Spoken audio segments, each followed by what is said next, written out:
లైంగిక ప్రత్యుత్పత్తి, sexual reproduction.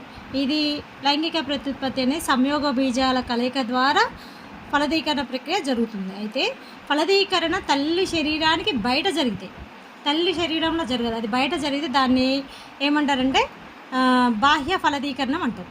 అంటే తల్లి శరీరం లోపల జరిగితే దాన్ని ఏమంటారు, అంతర్గతం ఫలదీకరణం అంటారు.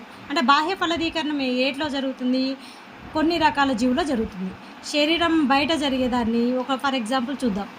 చేపలు, ఉభయచరాలు, వీటిలో ఏమవుతుంది, బాహ్య ఫలదీకరణ జరుగుతుంది. ఎందుకంటే స్త్రీజీవి అధిక సంఖ్యలో అండాలను నీటిలోకి విడుదల చేస్తుంది.